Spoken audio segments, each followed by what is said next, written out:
ditadura militar.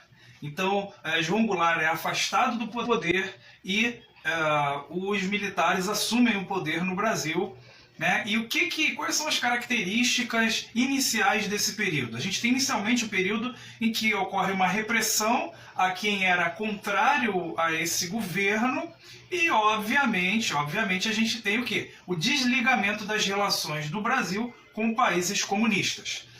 O primeiro governo da ditadura militar é o governo de Castelo Branco. O que é importante do governo de Castelo Branco? Ora, quando se muda no Brasil o sistema, né, quando se muda o governo, a modo de governar, tem que fazer uma Constituição nova.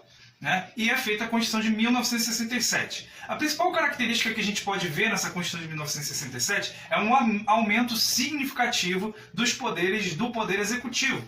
O Poder Executivo que era exercido pelo Presidente da República. E um enfraquecimento dos poderes do Legislativo e do Judiciário.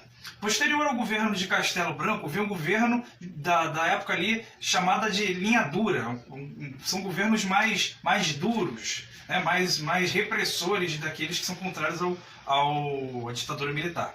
E aí a gente tem o quê? A gente tem o governo de Costa e Silva. No governo de Costa e Silva, a gente começa a ver um aumento e grandes manifestações contrárias à manutenção desse regime militar. E, como consequência dessas greves, dessas passeatas, a gente tem a criação do AI-5. O AI-5 dá muitos poderes ao presidente da República e ao governo, né, ao governo federal, militar.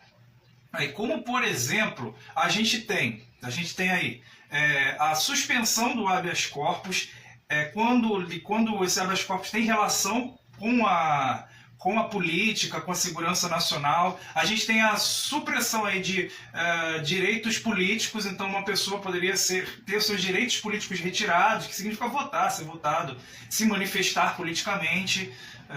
Você tem aí também a possibilidade do presidente dele fechar o Congresso Nacional e legislar, né, o próprio executivo estaria legislando, né? Então o AI-5 é um tema muito importante para esse período. E é um tema que pode cair em prova. Além do AI-5, também vale citar que a Emenda Constitucional 69, que muda muito a Constituição de 67. Praticamente alguns doutrinadores aí, eles afirmam que a Constituição de 67 é uma e que em 1969 essa emenda constitucional mudou tanto a Constituição que essa seria uma nova Constituição, em 69. Posteriormente a gente tem a entrada aí do Médici na presidência da República.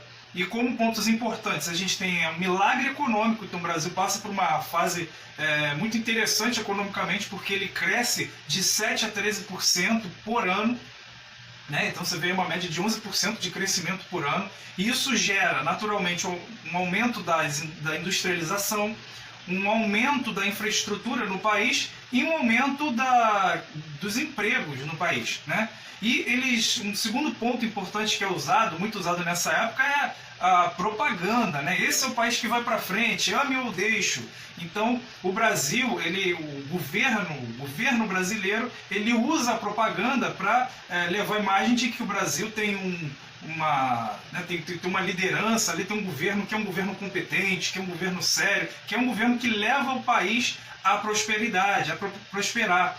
Mas existem algumas questões que não são faladas nessas propagandas, né? E esse é um terceiro ponto. Um aumento da dívida externa no Brasil, uma grande dependência do Brasil do capital estrangeiro e também um aumento muito grande de concentração de renda que aumenta a desigualdade no país, a desigualdade social.